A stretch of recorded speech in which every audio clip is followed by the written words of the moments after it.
Hi, everybody. Welcome back, my friends, to the show that never ends. This is continuing election coverage from the LA Times newsroom. I'm David Lazarus. If you were here with us last night, and I hope you were, well, you followed about 7 hours of live coverage as the election results came in minute by minute, and we brought you every step of the way from the moment Ohio went President Obama's way to the moment just a few minutes later when it was called for the president. And we gave you analysis from the full resources of the LA Times, the largest newsroom in the West.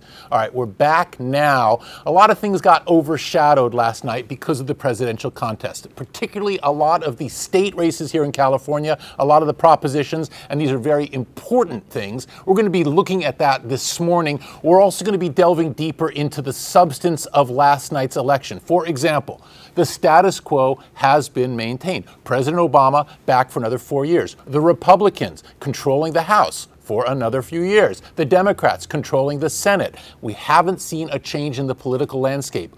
Or have we? Who can claim the mandate now? What is the conservative agenda in the wake of Mitt Romney going down in defeat? These are the questions we're going to be exploring this morning as we come in and out of our broadcast today, bringing you the latest returns, the latest results, and all of the insights and analysis that the LA Times can offer. We're going to go over to the screen in just a moment to get the numbers, but right now I just want to bring you up to speed real quick on some of the state propositions, because these were very important things, and I want to focus on just a few of them. And to help me do that, I'm joined by staff writer Howard Bloom. Hi, Howard.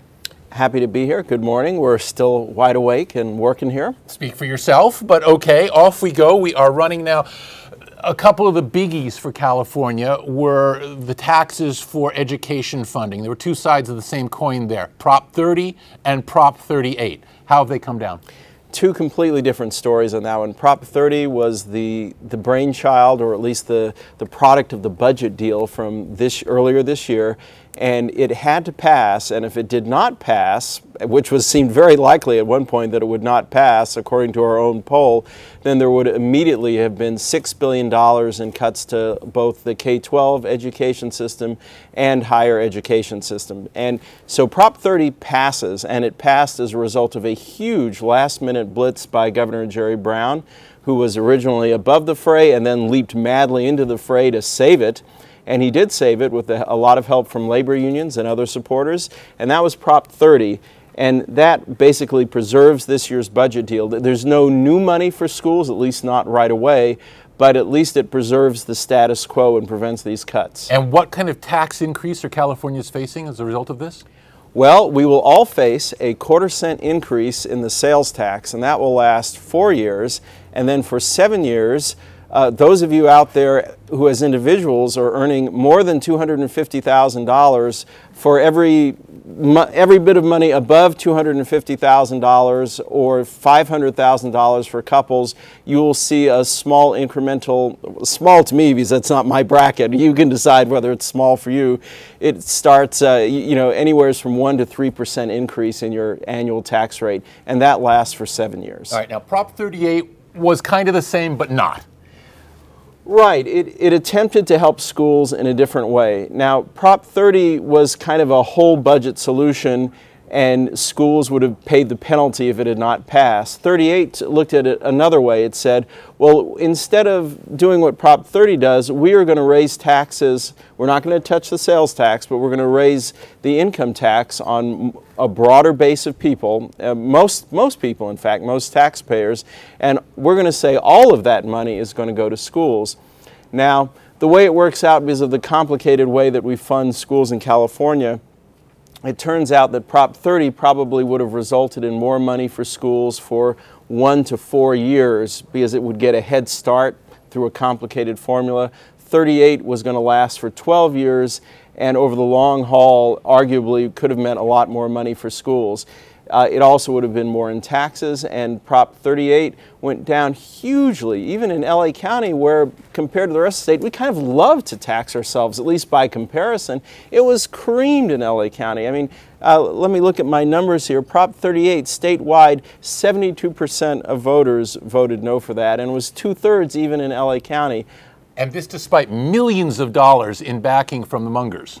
The Mungers. Well, actually, one Munger in particular. Munger. One of two. And Collect a Munger spouse. Yes. Okay, so, and just to put this in perspective here, for Prop 38, mostly it was Molly Munger, and she spent $48 million to pass this initiative. Tell everybody who Molly Munger is. Molly Munger is the well-loved child of Charles Munger, who is a partner of Warren Buffett. And if you have to be a partner of somebody, it's great to be a partner of Warren Buffett. You then enter the status of billionaires, and Buffett's Mr. Munger Sr. has distributed a lot of this wealth to his children, and that has made his children powerful players if they choose to be in California politics. Molly Munger by the way, she's a great attorney and has been an activist attorney on many causes that have been celebrated in Los Angeles. She is part of the Advancement Project, has her own law firm, and she is the lefty part of the Munger clan, and she was supporting 38 as a progressive left measure. Her brother, Charles Munger, is just as active, actually arguably more active, on the right. I mean, he is not a traditional right conservative. He does not do everything in lockstep with the Republican Party, but he lands on that side of the agenda. So Charles Munger was heavily funding the effort to defeat Proposition 30, Governor Brown's initiative.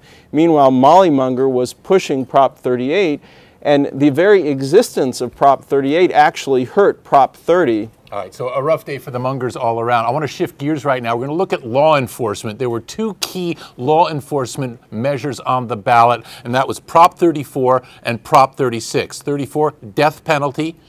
Where did that go? The death penalty still survives in California, and this is a big disappointment for people who are against the death penalty. They thought that this was the time that they would overturn the death penalty in California. Now, as it happens, it is really hard to overturn a death penalty. Death penalties have generally survived, and they've survived in California, which is thought of as a liberal state. But California voters, when polled and when given a choice to choose on the ballot, have consistently said, well, you know, we're going to stick with the death penalty, even though we don't execute many people in California. It's very expensive. It's very time-consuming. The people who wanted to overturn the death penalty made both an ethical argument against it, but they also made a dollars and cents argument against it, saying it's too expensive, it takes too long. What's so bad about life in prison without the possibility of parole? Nonetheless, California voters have decided to stick with the death penalty. That was Proposition 34. Now, and that keeps California largely in line with about most other states. Only about half a dozen states have done away with the death penalty. Prop 36, on the other hand, was a rejiggering of California's very controversial three strikes law. What happened there? Well, that flipped the other way, and so many of the same advocates who wanted to do away with the death penalty also wanted to modify California's three strikes law. And for those who don't remember, three strikes means if you have 3 felony convictions, you are sentenced to 25 years to life in prison. I mean, that's the very short version of that.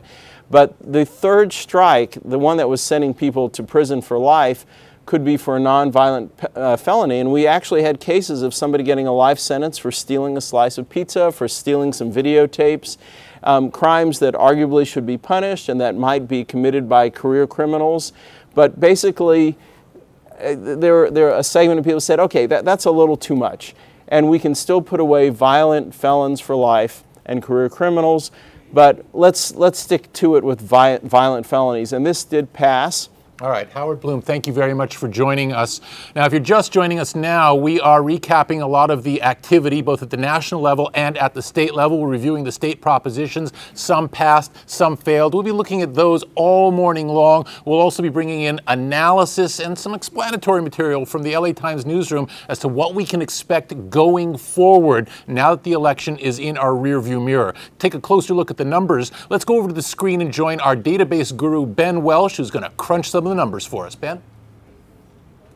Hi, thanks, David. So I'm Ben Welsh from the Times Data Desk, and behind me is a series of interactive maps that lay out the results that came in while you were sleeping here in California. There's now about 100% of precincts reporting from most counties in the state, though there are a number of provisional ballots still out that need to be counted, and a lot of very close races that we can't quite call yet. But let's play catch up. All right, first things first, the presidency. The most important race last night, of course, was the question of whether President Barack Obama should be reelected, and he, in fact, was, by winning in most of the swing battleground states across the country, and, of course, California, the largest state here. Now that all the results are in, we can see that about 60% of Californians voted yes, they would like to re-elect President Barack Obama, and you can see them represented in blue here on this map. And as we'll see as we go through a number of maps, there's a certain pattern that holds through a lot of California results, and that's that the coastal, densely populated communities from the north coast down to, about, say, Long Beach tend to vote Democratic or on the liberal side, and we'll see that here with large margins for President Obama in the Bay Area and here in Los Angeles County, helping propel him to that. His margin was in fact so large in Los Angeles County that you can see he received nearly 70% of the vote here in Los Angeles County, which is well ahead of the state number at 60. All right, and you can see he also won San Diego County, an area some people think of as conservative, but lost in Orange County and some of the inland areas up through here. Now, moving on to the propositions that we just talked about, Proposition 30, Governor Brown's proposed tax increase, followed that exact same pattern, with voters on the coast from LA up to the north coast voting yes, and inland counties voting no. And we see that on a lot of different things. And the Molly Munger Proposition 38 that failed was a broad failure all across the state, including here in Los Angeles County. Besides the state-level propositions, we also elected a lot of different representatives to different legislative bodies, the United States Congress and our state legislature. And what we see there is a similar thing to the national level, which is a win for the Democrats. Since the last election, we've had a redistricting here in California, where all our different political districts for the U.S. House, for the State Assembly, for the State Senate have been redrawn by a nonpartisan committee of citizens who made up new boundaries, and they're being put to use for the first time. And the results are in, and what we're seeing is it's really good for the Democrats, as many people predicted. The final results are not in on a lot of very close races, but we can see that if the current trend holds, the Democrats are on pace to add 4 seats to their current House delegation that they send to Washington, including upsetting 2 Republican incumbents, one in San Diego and one in Sacramento. Though we're still waiting to see, some of those could change because they're very, very close. And the same thing holds in the California State Senate, where the Democrats are on pace to add 3 seats, and in the California Assembly where they're on pace to add even more. And if the results that we currently have hold up in all of these areas, which they may not, they may drop or move 1 or 2 seats either way, it now seems possible for the California Democrats to control a supermajority, a 2/3 majority of both the State Assembly and the State Senate, which would give them new power that they have not had in recent years to do things like, say, raise taxes or pass other laws that have been blocked by a Republican minority in previous years. And if that happens, it may end up being the biggest change on the local level that comes about here in California. Then we also had some LA County measures we can go through real quick.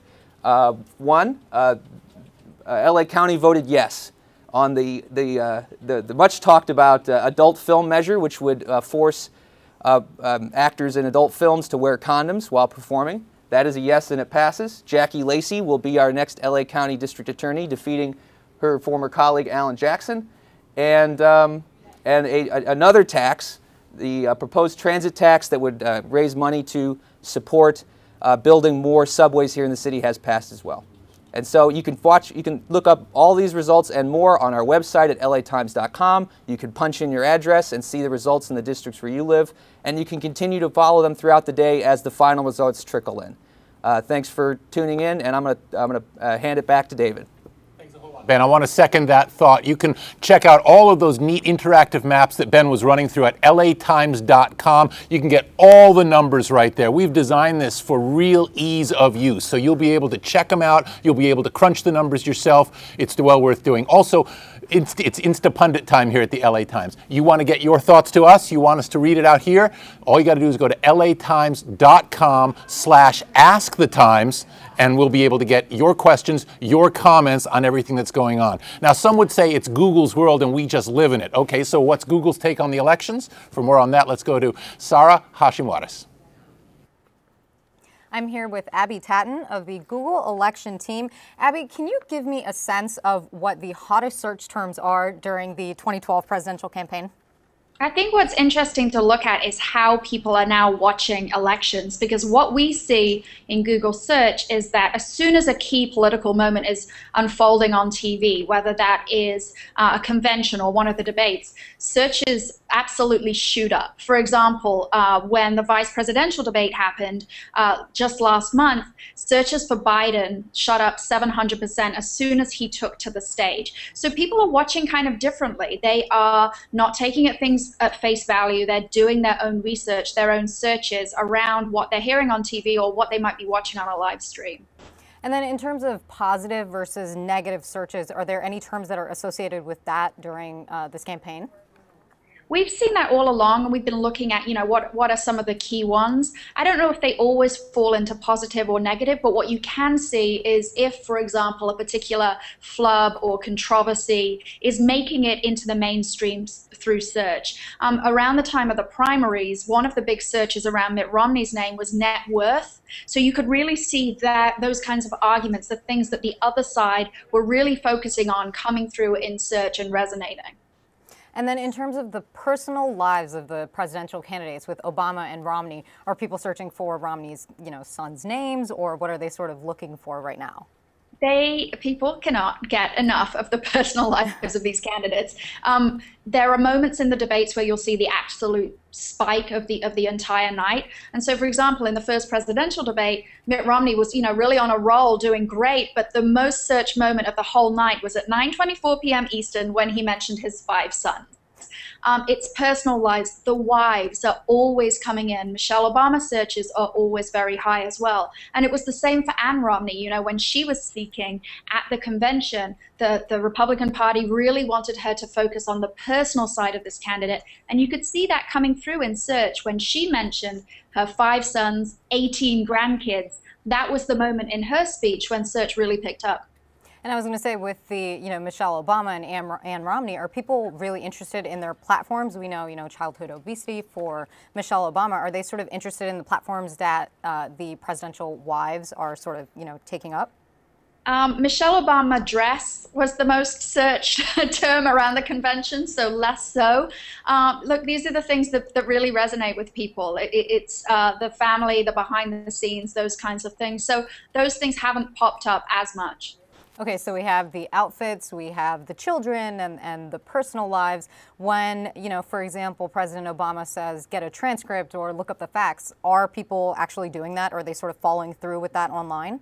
They absolutely are. Yeah, it's not just the superficial that we see here. You do see the fun, you see the big birds, you see the malarkeys, but then you see the real fact-checking that's going on. The second presidential debate, you know how fiery it was? That's the one where you mentioned with this very testy exchange over Libya and the mention from President Obama to get the transcript. We saw on search that people around the country did just that at that moment. It was the most searched moment of the debate. Also, beyond that, terms around fact-checking at the beginning of each debate are amongst the most things searched. People don't have to just listen anymore. They can go out and they can do their own research as well. So we see a lot of that, voters trying to get informed using these tools.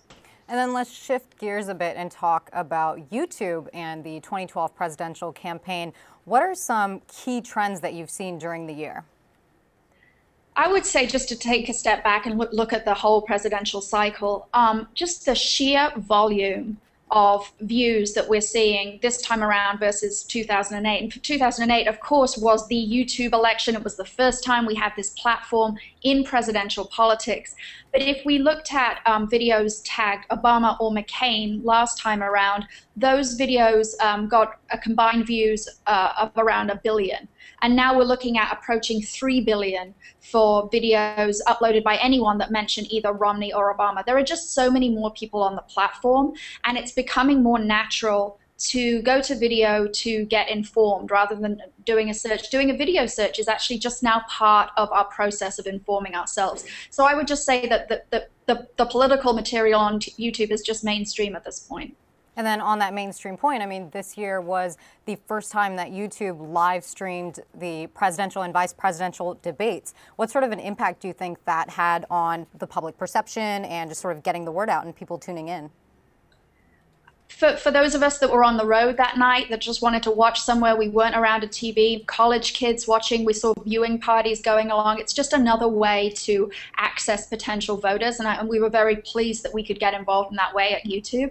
But interesting for me, who's I'm not a voter in this country, was to see how much global engagement there was in that live stream.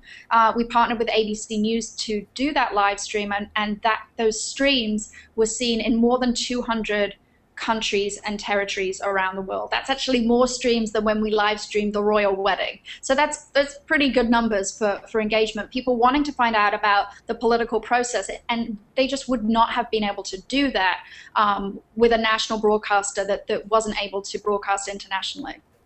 And then in terms of the most popular, 2012 presidential campaign videos on YouTube, there's Big Bird, and then we got Clint Eastwood in the chair. What are people really looking for? Well, a couple of things. One, the key, because we're now doing more live on YouTube, we're seeing more partners broadcasting in that way. You see that people are then looking for the breaking news situation. What just happened just now? And we saw that with the Republican convention, that the top rising search actually globally that night right after the speech was Clint Eastwood, where everyone was like, I gotta see this video. But more than that, I would point to the way that people are getting involved and making their own commentary, their own parody, their own spoof on this election. For years in the United States, we've watched Saturday Night Live, have a great time spoofing these candidates. And now anyone can be their own at-home comedian this way. There's a couple of channels which just get millions of views for every single video.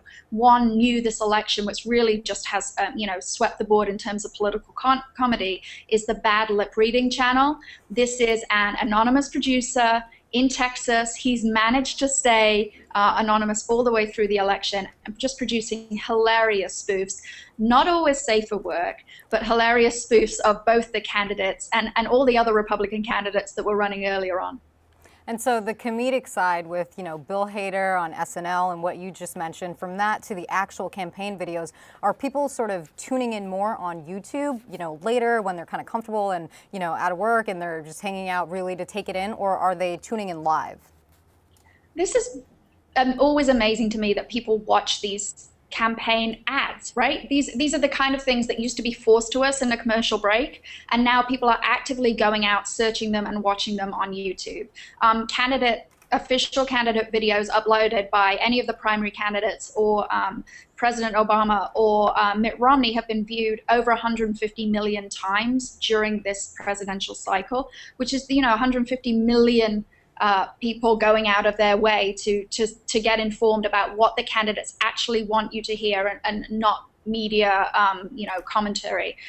So the most popular, for President Obama, he has like you mentioned, an ad about Big Bird that just in the last few weeks got extremely popular.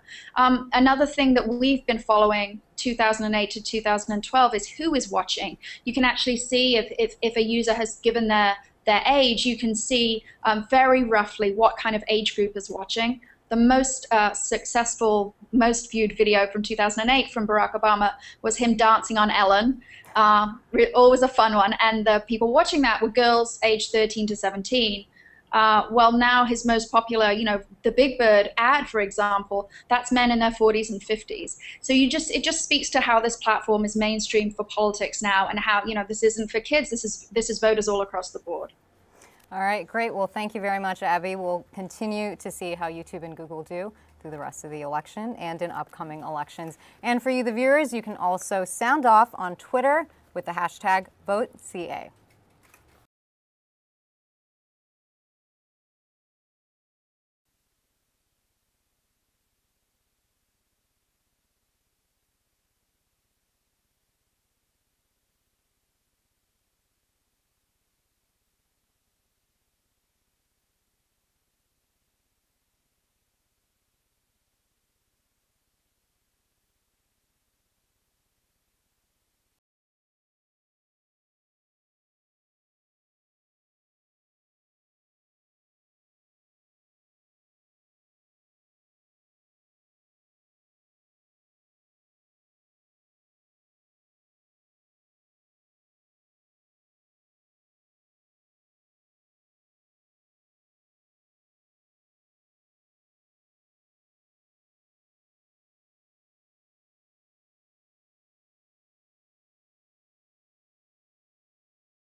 bring in now for a view of the national picture Paul West from our D.C. bureau. He's a political writer there. Hi, Paul.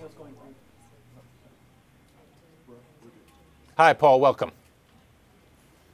Yeah, well, we've had a hard time getting up and running here, but we got your smiling face on the screen, so welcome aboard. Now, it looks like if there is one takeaway from what we saw last night, it is that the American people want to maintain the status quo. They want Barack Obama in the White House. They want a Republican majority in the House. They want a Democratic majority in the Senate. Okay, more of the same, but not exactly. Tell us why it might be different.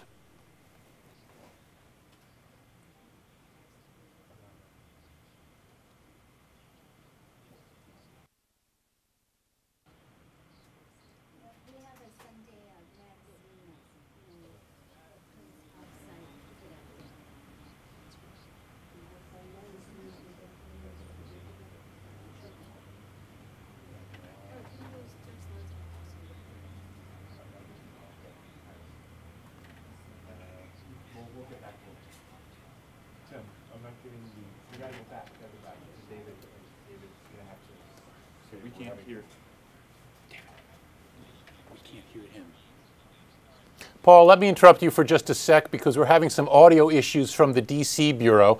We're going to iron those out. We're having a hard time hearing from your end, Paul. Apparently, though, we are still live here as we continue sporadically our coverage of the election returns here from the LA Times newsroom. Technology, always the pebble in the shoe when it comes to this kind of thing, but that's not to say we're not bringing a full court press to bring you all of the returns, all of the analysis that you expect from the LA Times. We're going to continue this in just a few minutes as we pause to take a breather, iron out some of the kinks in the cables. Stick around because there's lots more to come.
Welcome back, guys. I'm Sarah Hashimoris here with Ben Welsh from our data desk, and we are here to update you on some props. So, Ben, what's the latest? Sure. So since you went to bed last night, there's been a lot of votes counted here all across California, including in LA County, and a lot of the results are in. And so we can look across all the different races in the states and know a lot more than we knew last night.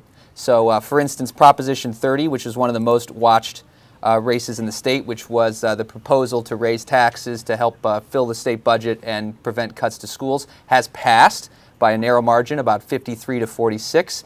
And the green colors here on the map that you see are the counties that voted yes and the size of their margin in favor of that vote. And the orange ones are the ones that voted no. Right? And so what you see here is a pattern that you see across a lot of different issues here in California, which is that the coastal communities tend to be more liberal and democratic, and they voted yes, which includes the Bay Area and Los Angeles County, California's largest county, America's largest county, all voted yes, propelling this to victory. And the inland orange areas, which also includes Orange County and San Diego at the south, voted no against that tax measure. Got it. And Ben, can you give a bit of a prop play-by-play, so to speak? Sure. So Prop 30, the one everyone was watching, is a yes that passed. The other tax measure, Prop 38, which would have raised even more taxes to fund education, failed. And it failed across the board. This is the Molly Munger measure,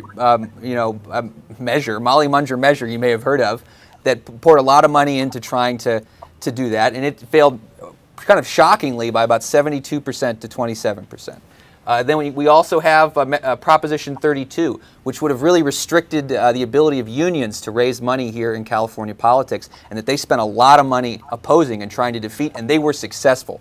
32 goes down, no. Proposition 34, which would have repealed the death penalty in California and ended it, has failed. We will continue to have the death penalty. This is a very controversial one, so. That's right. Yeah. And so you see here, you see that the yes vote was also in those coastal areas, and the no vote was inland, but the bubbles, the votes were not quite big enough in the yes areas to win the race. On the other hand, Proposition 36, which softens our state's three strikes policy, passed pretty handily all across the state with support coming from about everywhere. Great. And then on to the California Senate race. What can you update me on? Yeah, so in the California Senate, Dianne Feinstein has been reelected as our senator here in California, and you see that exact same coastal inland pattern elect her, but she's very, very popular Big bubble down in there. the blue areas, Yeah. big bubble in LA County. And you see that LA County did very well for our national office holders. 71% of people in LA County supported Dianne Feinstein, and nearly that amount also supported President Barack Obama, where 69% of LA County voters went for him. And it's that Democratic turnout, probably propelled by these top-level candidates that people like, that really made a big night for the Democrats last night, because they also are adding seats in the U.S. House, in the California State Senate, and in the California State Assembly. And it's going to really improve their power, not just at the national level, but also at the state level. All right, great. Thank you very much for the updates. Now we're going to throw it to David Lazarus and Jack Leonard at the desk. Thanks a whole lot, Sarah. And if you're just joining us, we're recapping last night's activity and also delving deeper into some of the races that got overshadowed by the presidential contest, specifically some of the California races, the statewide propositions. We'll be looking at them, and as the morning progresses, we'll be bringing the full resources of the LA Times to bear to bring you the analysis and the insight as to what it all means and where we go from here. So stick with us throughout the morning. Also, you can chime in online at latimes.com/askthetimes. We just heard Ben talking about Prop 36. That was 3 strikes. We're going to look a little more closely at that right now, and for that I'm joined by staff writer Jack Leonard. Hiya, Jack. Hiya. Good to see you again. Now, as we heard Ben saying, this is a softening, in his words, a changing of the 3 strikes. Doesn't do away with it, as we were looking at with Prop 34 and the death penalty, but there are very significant meanings to this, not least of which the fact that we're tackling 3 strikes at all. That's right. This was a very popular law when it was passed back in 1994. It was overwhelmingly supported by voters. It probably still is, but it's been hugely controversial. 3 strikes, the birthplace is here in California, but you've had these cases where people have been sentenced to 25 years to life, even longer, for relatively minor third strikes, such as shoplifting, possession of minor narcotics, minor amount of narcotics, and you know that has led to the amendment that we've seen here.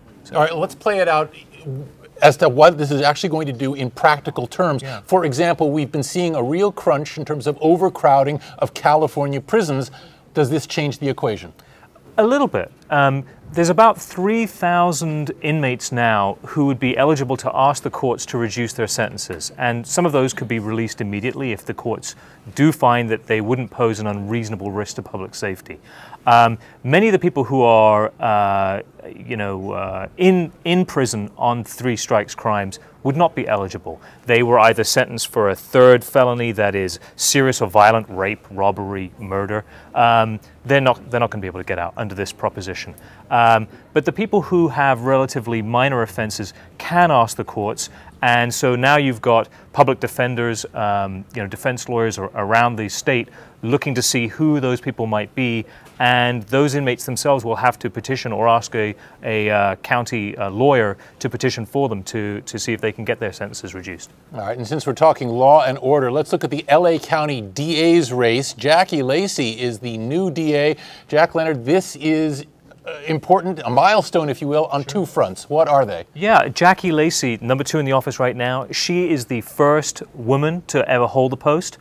She's also the first African American. So I know that we've seen milestones with Barack Obama becoming president, but still it's a pretty, and Kamala Harris, who is a black woman, is the Attorney General in California, which is a very big deal.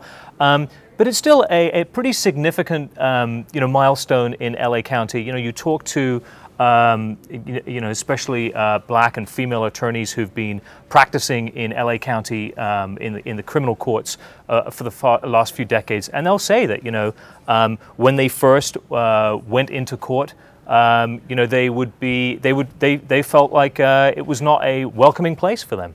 And here we have possibly the most powerful person in the criminal justice system locally is a black woman. And as we talked about last night, Jackie Lacey enjoys considerable support among law enforcement, the police. She has the support of the LAPD union. She also has the support of the union that represents deputy sheriffs. So yeah, she also has the support of the current incumbent, District Attorney Steve Cooley, who's won historic 3 terms in office. He's a Republican. She's a Democrat, but it obviously helped her to have his backing. All right, Jack Leonard, thank you very much for joining us. A little plug for our Politics Now blog. It is up and running and chugging along as it brings you real-time updates and all the breaking news on the political front. So when you're not watching us here, you can go to the Politics Now blog at latimes.com. If you were watching last night, and I hope you were, you saw long shots of the jubilant crowd that was in Chicago awaiting President Obama's arrival as he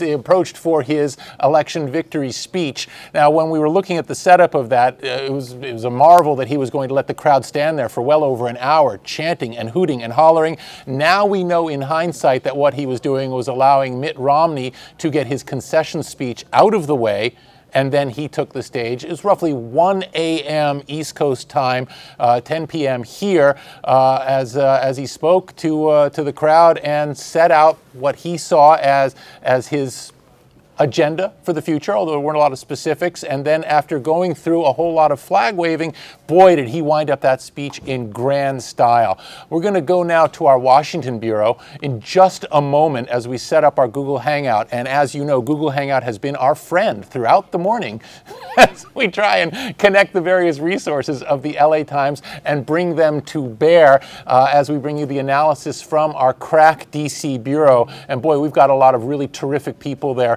from columnist Doyle McManus all the way down to the others. And I do want to call attention to David Lauder's analysis. It's in the paper today, looking at the big picture and the overall meaning of the race. It's a terrific story. You can find that at latimes.com, along with all the other coverage that you need to know from this. Again, if you're just joining us, we're bringing you a recap of everything that's been going on at the national level, and throughout the morning, we'll be updating you on what's going on at the state level and with all the propositions and the local races here in California. Unfortunately, our connection to the DC Bureau has fallen apart for the moment. No, it seems to be coming back together, even as I speak. The marvel of technology. And so to talk more about the mood at the convention center last night as President Obama took the stage to take his victory lap, let's go back to the screen and Sarah Hashim-Waris.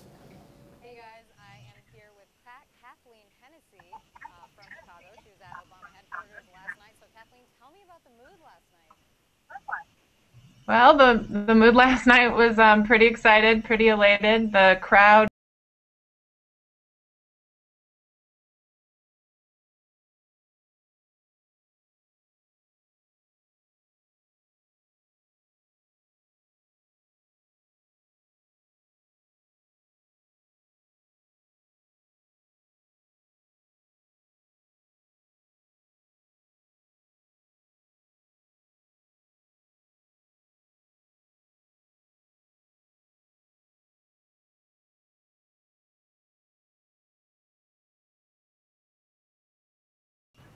All right, thanks, David. I am now talking to Kathleen Hennessy, who's in Chicago. She was at Obama headquarters last night. So, Kathleen, what can you tell me about the mood last night? Very jubilant, as we saw.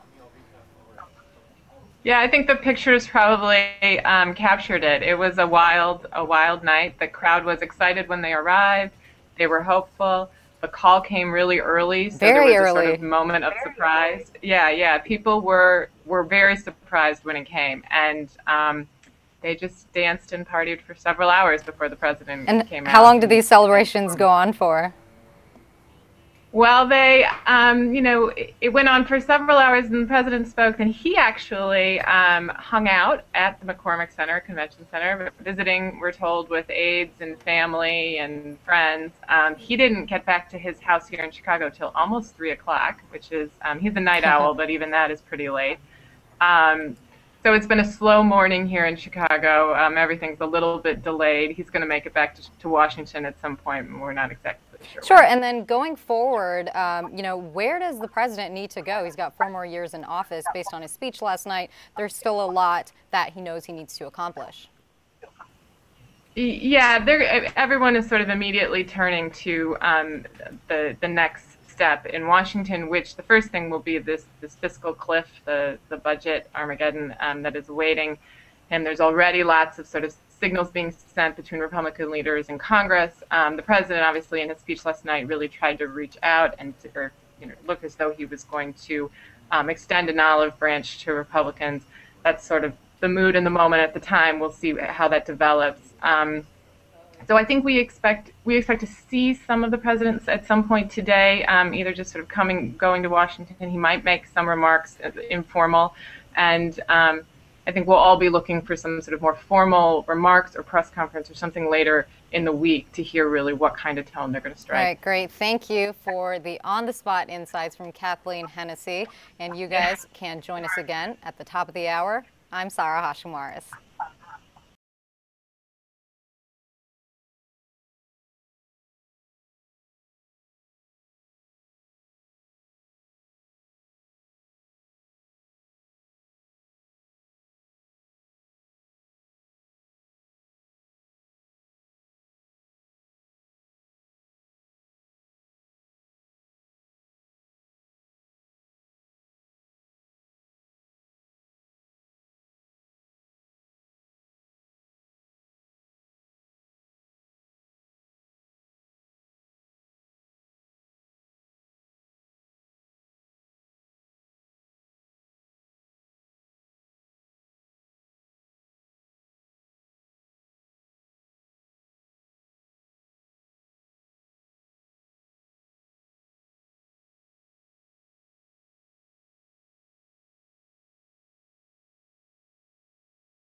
Hey guys, welcome back. At the top of the hour, I'm Sarah Hashimaris.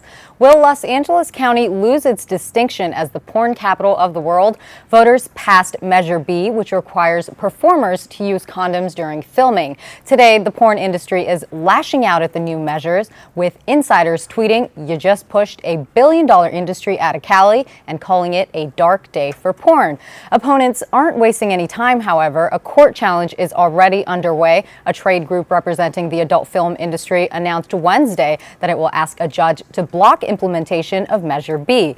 The industry also said it will begin exploring its options in neighboring states to move porn production jobs out of LA County as quickly as possible. I'm here with our newsroom expert, Ron Lin, here to talk about it. So, Ron, update us. What's the latest on Measure B? So early this morning, we had 100% of the precincts reporting, and it looks like Measure B has passed with 56% of the vote. And what this would do is that it would require porn producers in California, in Los Angeles County rather, to require their performers to wear condoms. So now talk about sentiments on both sides. You know, you've got the workers in the adult film industry who are vehemently opposing this. They don't want the government interfering. And then you have, you know, people like Michael Weinstein from the AIDS Healthcare Foundation who's really pumping money into this and is happy that it passed. Right. The opponent, there were many porn actors who were tweeting this morning. They were very upset about this. They said that they would have travel plans on their mind. Whereas the main sponsor of this initiative has been the LA-based AIDS Healthcare Foundation, and they say that they've always been on the side of preventing anyone from getting HIV, even if it's porn stars. And they felt that this was a great victory. They thought it was a decisive victory for them. And it means a lot to them, considering that they have gone to the county to ask them to enforce a condom measure, but the county board of supervisors has rebuffed them. So you have more strict, government regulations within this industry. What does this mean for the San Fernando Valley overall as the nation's, top spot? Well, it's an interesting question. The Valley Industry and Commerce Association actually came out on the side of the porn producers, worried that the jobs would go away. And it's a big question whether or not they will leave or not. The one tricky thing is that porn is actually only technically legal in 2 states in the nation, California and New Hampshire. The state Supreme Courts of those 2 states have explicitly said that prosecutors can't prosecute pornographers under anti-prostitution laws. So then are we going to expect these adult film industry actors to pack their bags and head upstate? We don't know. Some have indicated so. Some have said, well, maybe they could go up to San Francisco. We're not sure. I mean, the funny thing is that our Cal OSHA, the Occupational Safe and Healthy Agency for California, actually also requires condoms to be used on set, but the fines are low, and the porn companies generally have not really seen it as something that they need to follow. So then we already have these requirements in place beforehand. Can you talk a bit about the Free Speech Coalition and their efforts to oppose Measure B? Right. So the Free Speech Coalition has always said that this should be a matter of choice. That performers should have the option of choosing whether to use condoms or not. They have also said that there was an HIV scare more than a decade ago, and they tried using condoms. However, they saw that sales fell tremendously. So they said that, well, if we can't go ahead and use condoms, then we'll try the next best thing, which is mandatory testing of porn stars. Public health experts, on the other hand, say that that's insufficient. You can get an STD between tests, and they point to a number of porn stars who have contracted HIV over the last decade. Got it. Great. Thank you, Ron, for the insights. And we're now going to jump to David Lazarus, who's talking to Doyle McManus in D.C. Thanks a whole lot, Sarah. And if you're just joining us, this is continuing coverage of all the election returns from the LA Times newsroom. Your thoughts are very welcome. You can post them at latimes.com/LA Ask the Times. You can also tweet our way. We'll be looking at all of them. Just a few minutes, I'll be joined by part of our digital team to go under the hood of some of the technology we're bringing to you on the LATimes.com website. It'll be real interesting looking at how all the maps are working. But before we do that, let's go to the DC Bureau and join my compadre in column crafting, say that 3 times fast, Doyle McManus, who writes the political column for us here at the LA Times. Hiya, Doyle.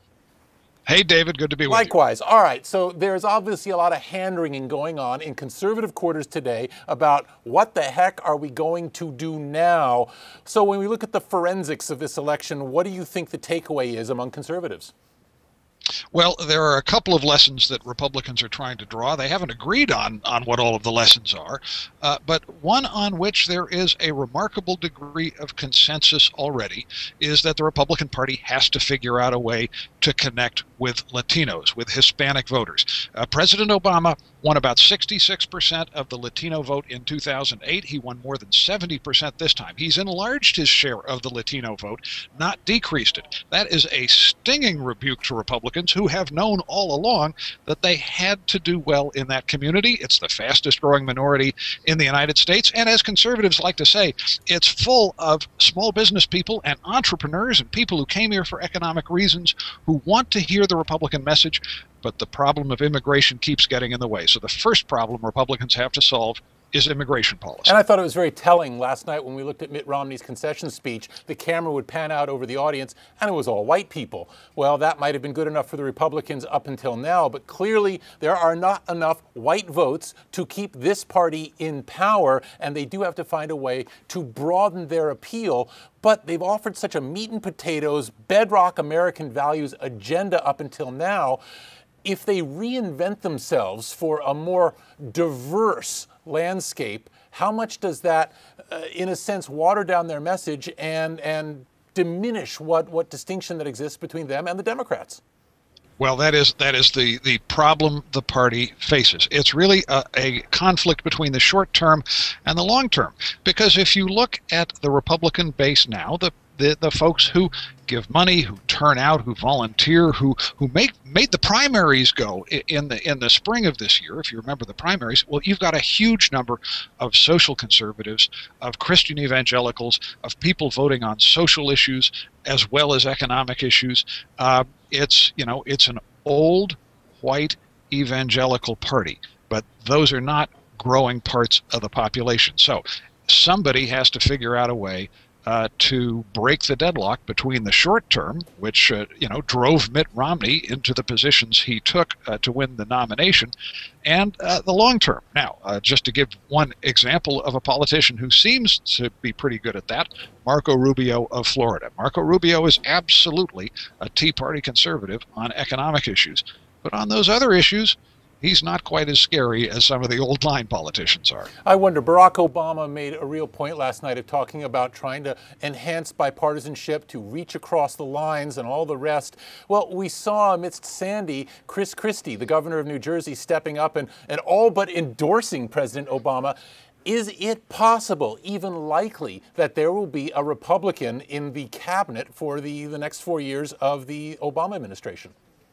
I would, well, actually, there already is a Republican in the cabinet. Ray LaHood True. is still the Secretary of Transportation, and he would like to leave. I would expect President Obama to try and find another Republican, probably for one of those second-line choices, although there is some chatter that he might reach out to Chuck Hagel, the retired senator from Nebraska, as a Secretary of Defense. But we're talking about moderate Republicans there. That's not really going to do much either to solve the Republican Party's problem or to get in the way. The real competition here, David, I think, is between John Boehner, the Speaker of the House, and, in a sense, Eric Cantor, his own majority leader.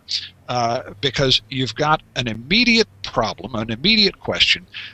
Do you reach back across the aisle to President Obama? Do you try and compromise to avoid the fiscal cliff? Do you try and compromise as soon as you can on a fiscal deal and even on tax reform? Or do you dig in your heels and do you play a game of chicken?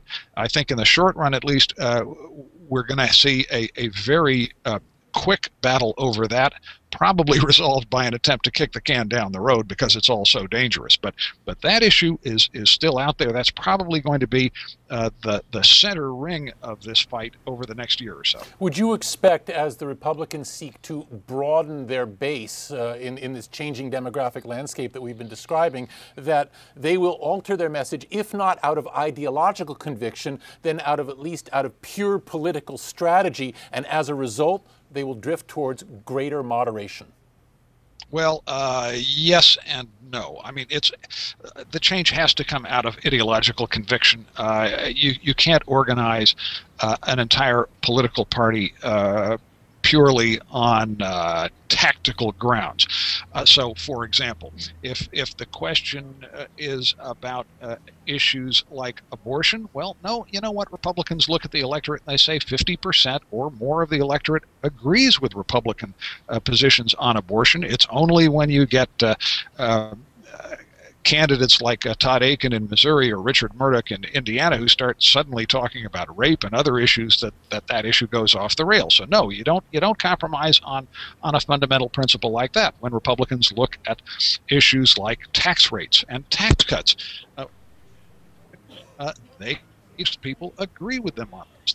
That's fundamental. So in a sense, you stick with the ideological principles, you find a way to package it a different way. Now, the exception to that, again, is immigration.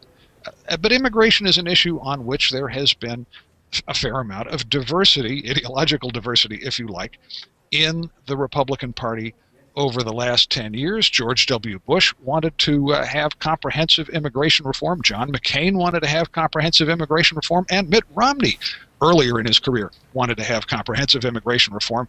He switched to get the nomination. So the last three Republican presidential candidates actually were pretty moderate on immigration reform. It's their own party that talked them out of it. I think that's got to change. All right, Doyle McManus is a political columnist at the D.C. Bureau of the LA Times. Doyle, thanks so much for joining us. Thank you. Now, your thoughts are very welcome as we continue our coverage. You can go to latimes.com/askthetimes to chime in. You can also tweet our way. And to bring a little more vox pop your way, let's go back to the desk with Sarah Hashimwada. All right, great. Thank you, David and Doyle. So is anyone actually getting any work done this post-election day on Wednesday? We surely are trying here at the LA Times newsroom. Not likely for others. If Twitter is any indication, the social media platform was abuzz with election fallout. And one of the top trending topics on Twitter this morning is Karl Rove. Much is being made of Rove's objections to the race in Ohio being called in President Obama's favor. Among those tweeting about Rove's so-called meltdown while on Fox News was film critic Roger Ebert, who posted, quote, a dark night of the soul at Fox News where Karl Rove has a hissy fit.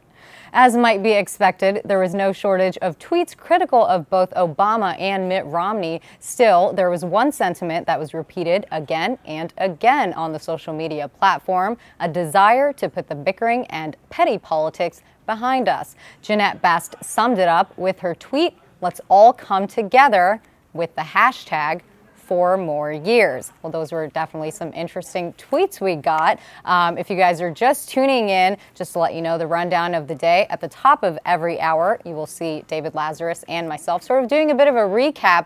Last night, we did live video streaming for about 7 hours, and that was the LA Times' sort of first foray into this platform. So now we are going to throw it back to David Lazarus, who is with Megan Garvey. David?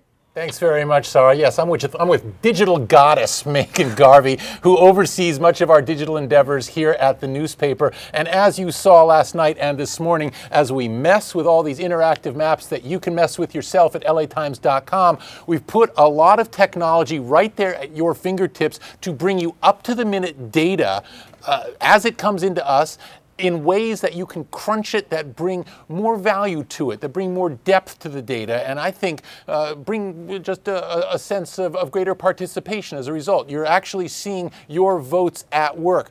But how does this work? Well, to tell us more about this, Megan Garvey. All right, Megan, so walk us through some of this technology. Well, David, I think we've all heard that numbers can lie. Well, maps can lie too. So the thing about the maps that we use typically to demonstrate how people have voted, they're very geographic based. And what ends up happening is what you see on the map right now. You see a pretty red America, and yet you see an electoral vote count that doesn't really reflect that. And the reality is that while geographically America looks like it looks here to us, although there's a lot of debate about which projection to use, there's a really famous episode of The West Wing where they actually showed what the projection of the U.S. would really look like. Right. Everyone stood there all puzzled. And it freaked out CJ. Exactly. Right. It freaked out CJ. And that's actually a favorite episode for the data team. We've watched it a couple times because the reality is we are familiar with how the U.S. looks, but that's not necessarily the reality of where people live or even physically of how it looks. So what we did is we took a look at how do we make that clearer? How do we bring reality to our data? So while we give you the U.S. map, the familiar map that you can read, easily understand, I think most people recognize the states, they can roll over them, they can find their state or look at states that they're interested in. And show us very quickly as you mouse around what comes up. I mean, this is pretty cool stuff that at the touch of a finger, you get not just the thing, but you get the precincts reporting. Exactly. So the AP data is coming in, right? Right. And when it was live, you would see lighter pink and lighter blue as states were leading or states had not reported yet. And you would be able to roll over it as you are now, and you'd be able to see, like in California, 100% of the precincts are reporting. That doesn't mean that the entire vote is counted yet, but all the precincts have reported something. And you can see the total that Barack Obama has won our 55 electors here in California and has 59.1% of the vote. All right, do the magic. Now, if we change our map to electoral strength, what does this country look like? Well, it looks a lot different. It looks more like what you see reflected in the Electoral College. Now you're freaking me out. So this is a cartogram of the United States, and it's based on population. The electoral vote is based on the population of the state, with some caveats. Very small states still get electors. They could be tiny, they would still get an elector. So what you see here is that while the United States looks quite red in this view, it starts to look a lot more blue or more equal in this view.